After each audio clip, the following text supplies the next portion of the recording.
ସେଥିରେ ଆମର ଭୁବନେଶ୍ୱରରେ ମଧ୍ୟ ଆମେ ଖୁବ୍ ଶୀଘ୍ର ଗୋଟେ ଡଗ୍ ସେନ୍ସସ୍ ମଧ୍ୟ କରିବୁ। ସେଥିରେ ଆମର ଭୁବନେଶ୍ୱର ମହାନଗର ଭିତରେ ପ୍ରାୟ କେତେ କୁକୁର ରହିଛନ୍ତି ଗୋଟେ ଅନ୍ଦାଜ ଗୋଟେ ମାନେ ଆମେ ଗୋଟେ ଟେଣ୍ଟେଟିଭ୍ ଫିଗର ମଧ୍ୟ ବାହାର କରିବୁ। ତାକୁ ଜୋନ୍ ୱାଇଜ୍ କେତେ ଷ୍ଟେରିଲାଇଜେସନ୍ ଆମେ ଯେଉଁ ପ୍ରୋଗ୍ରାମ ବିଭିନ୍ନ ସମୟରେ ହେଇଛି, କେତେ ଷ୍ଟେରିଲାଇଜ୍ ଡଗ୍ ଅଛନ୍ତି, କେତେ ମେଲ୍ ଫିମେଲ୍ ଡଗ୍ ସବୁ କଲା ପରେ ହିଁ ଗୋଟେ ଆମକୁ ଗୋଟେ ଟେଣ୍ଟେଟିଭ୍ ଗୋଟେ ନମ୍ବର ଜଣା ପଡ଼ିବ।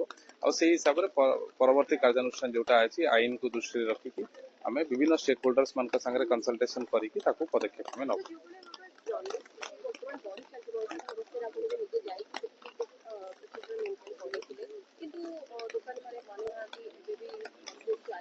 ଆମେ ସଚେତନତା ବି କରୁଛୁ ଆଉ ବହୁତ ସମୟରେ ଆମେ କଡ଼ା ପଦକ୍ଷେପ ମଧ୍ୟ ନେଉଛୁ।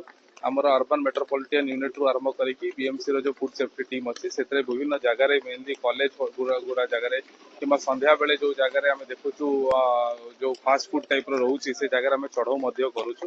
ଆମର ସାଇନ୍ ଟିମ୍ ମଧ୍ୟ ବିଭିନ୍ନ ଜାଗାରେ ଯାଇକି ଚଢ଼ଉ କରୁଛି। ଆମେ ଆପଣମାନଙ୍କ ଜରିଆରେ ପୁଣି ଥରେ ସବୁ ଲୋକମାନଙ୍କୁ ମଧ୍ୟ ଆମେ ସଚେତନ କରିବାକୁ ଚାହୁଁଛୁ ଯେ ଫାଷ୍ଟ ଫୁଡ୍ ଯଦିଓ ସ୍ୱାଦିଷ୍ଟ ଏଇ ପର୍ଟିକୁଲାର ସମୟରେ ଯଦି ସେମାନେ ଟିକେ ଯତ୍ନବାନ ହେବେନି, ଯଦି ସେମାନେ ଭଲ ଭାବରେ ଟିକେ ଏସବୁ ଜିନିଷ ଦେଖିକି ଖାଇବେନି ତାହେଲେ ଡେଫିନେଟଲି ବିଭିନ୍ନ ପ୍ରକାର ରୋଗାକ୍ରାନ୍ତ ହବାର ସମ୍ଭାବନା ରହିଛି। ସୋ ଏଇ ସିଜନରେ ସେମାନେ ଏଇ ଫାଷ୍ଟ ଫୁଡରୁ ଟିକେ ଦୂରେଇ ରହିଲେ ବେଟର।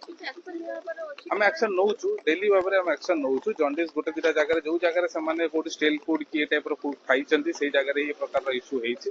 ଆମର ପ୍ରୟାସ ରହୁଛି ସବୁ ଜାଗାରେ ଆମେ ସେ ପ୍ରକାର ସଚେତନତା ମଧ୍ୟ କରୁଛୁ ଏବଂ ଯୋଉ ଫାଷ୍ଟ ଫୁଡ୍ ମାନେ ନିୟମ ଉଲ୍ଲଂଘନ କରୁଛନ୍ତି ତାଙ୍କ ବିରୁଦ୍ଧରେ କଡ଼ା କାର୍ଯ୍ୟାନୁଷ୍ଠାନ ମଧ୍ୟ ନଉଛୁ।